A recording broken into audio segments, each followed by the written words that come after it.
TDP ప్రధాన కార్యదర్శి నారా లోకేష్ చేస్తోన్న పాదయాత్ర పలమనేరు పట్టణానికి చేరుకుంది. గత 6 రోజులుగా అలుపెరగని ధీరుడిలా సమస్యలపై పోరాటం చేస్తూ ఇప్పటి వరకు 72.3 కిలోమీటర్లు పాదయాత్ర చేసిన లోకేష్ పలమనేరు పట్టణానికి చేరుకోవడంతో జనం నుంచి అపూర్వ స్వాగతం లభించింది.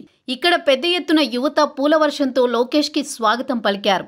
ఒక్కో ప్రాంతానికి వెళ్లినప్పుడు అక్కడి జనం స్థానికంగా ఎదుర్కొంటున్న సమస్యలపై లోకేష్ స్పందిస్తున్న తీరు అమోఘం, అద్వితీయం. ఓ ప్రణాళికాబద్ధంగా తాను పాదయాత్రను మలుచుకున్న తీరు సర్వత్రా ప్రశంసలు అందుకుంటోంది. పలమనేరు టౌన్లోని చరణ్ ఢాబా ప్రాంతంలో లోకేష్ చిన్న మధ్యతరహా పరిశ్రమల సమాఖ్య ఎంఎస్ఎంఈ యూనియన్ మెంబర్స్తో చాలాసేపు ముచ్చటించారు. గత టీడీపీ ప్రభుత్వం ఎంఎస్ఎంఈ పరిశ్రమల స్థాపనకు చదరపు మీటరు స్థలాన్ని 939 రూపాయలకు ఇస్తే ఇప్పుడు వైసీపీ ప్రభుత్వం ల్యాండ్ రివైజ్డ్ కాస్ట్ పేరుతో అదనంగా మరో 383 రూపాయలు పెంచి అంటే ఏకంగా 1322 రూపాయలు వసూలు చేస్తోందని యూనియన్ సభ్యులు లోకేష్కు ఫిర్యాదు చేశారు.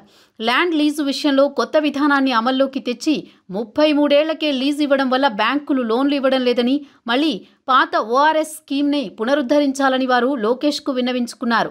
పంచాయతీ ట్యాక్స్ అని, మున్సిపాలిటీ ట్యాక్స్ అని, ఆ ట్యాక్స్ ఈ ట్యాక్స్ అంటూ జగన్ సర్కార్ తమ దగ్గర తెగ డబ్బులు గుంజుతోందని, సబ్సిడీలతో రుణాలిచ్చే సంస్కృతికి తిలోదకాలిచ్చారంటూ ఎంఎస్ఎంఈ సభ్యులు లోకేష్తో మొరపెట్టుకున్నారు.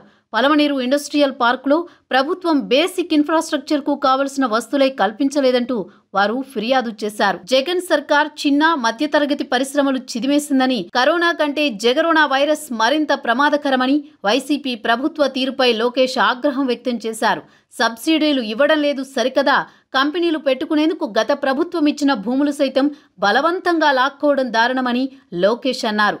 కేవలం జే ట్యాక్స్ విధానం వల్లే ఎంఎస్ఎంఈ రంగం ఏపీలో చతికిలబడిందని, ఉద్యోగాలు లేక యువత ఇతర రాష్ట్రాలకి వలస వెళ్లిపోవాల్సిన పరిస్థితి ఏర్పడిందని, పన్నులు విపరీతంగా పెంచేశారని, కనీసం మౌలిక వస్తువులు కూడా ఏర్పాటు చేయకపోవడం జగన్ ఒంటెద్దు పోకడలకు నిదర్శనమని లోకేష్ నిప్పులు చెరిగారు.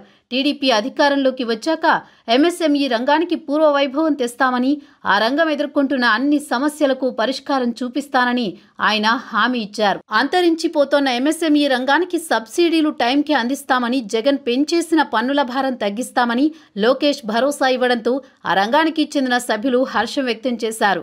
రైల్ అడ్మినిస్ట్రేషన్కి, ఫ్యాక్షన్ సంస్కృతికి ఉన్న తేడా ఇదేనంటూ వారిలో వారు చర్చించుకోవడం కనిపించింది. లోకేష్ ఇదే రకంగా తన పాదయాత్రలో మరిన్ని సమస్యల పరిష్కరించే దిశగా అడుగులేస్తే భారీ విజయం తథ్యమని రాజకీయ విశ్లేషకులు అంటున్నారు. Well done Lokesh, keep it up.